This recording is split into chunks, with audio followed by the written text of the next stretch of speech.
1976. I got married to college. I have 5 siblings and I'm the oldest. My dad is Jonathan Sampson.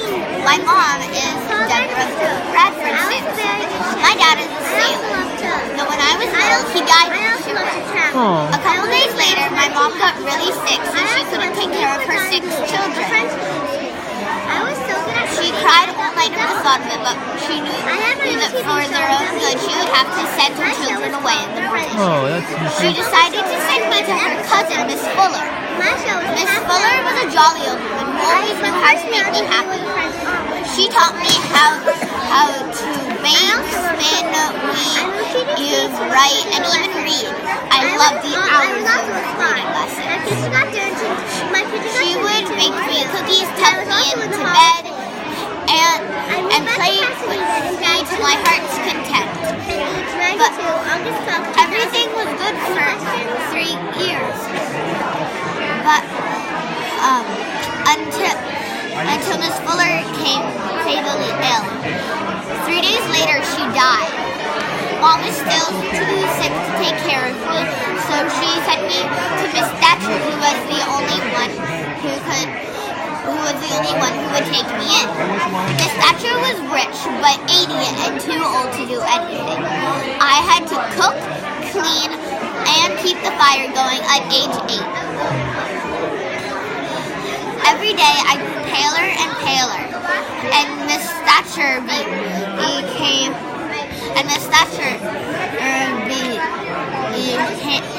slower and slower. Luckily, the town minister looked out for us, and he swore that someday he would fix the house. Eventually, he did. He sent Miss Thatcher to a retirement home, and he made a deal with the Thomas family for me.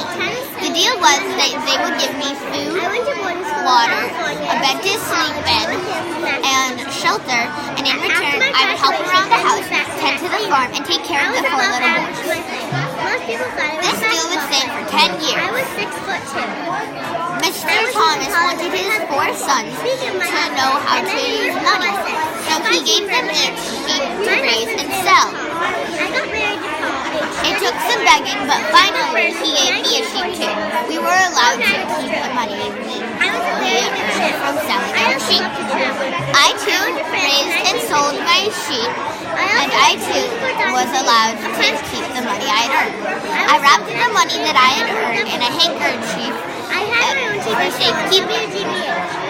10 years later, I was 18 and free. It was my first winter of freedom, but the Thomas family asked me to stay because they could really use the help. With nothing to do with my life, I accepted.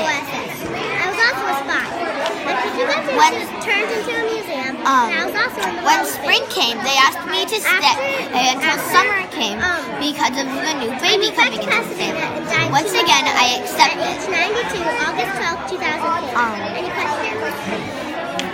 When summer came, they didn't need me anymore, and I was on my own. I started looking for jobs so I could earn some money for food. Since all the teaching men were off at board, the summer school was hiring. I had never actually gone to school, but Miss Fuller taught me how to read and write, and the Thomas family taught me how to use money, so I entered for the job. I got the job and taught there for 3 months. Though when autumn came, I wanted to have an adventure with my life. I was walking through the town when I saw a recruitment notice for the Army on a bulletin board. I thought that protecting my country would be noble. So I went down to the recruiting office hoping to join. But when I got there, I was disappointed to find out that I couldn't because I was a woman and only men could fight. I was really mad.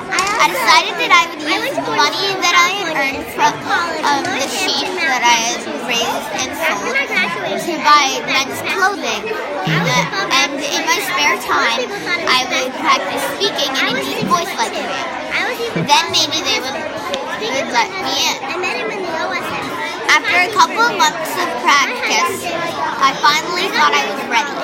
I went down to the recruiting office once more, but this time not as Deborah Sampson, but as Robert Shirtliff, the name I had decided to use to disguise myself. I went to France in 1953. I joined, but after a few days, it was only to find out that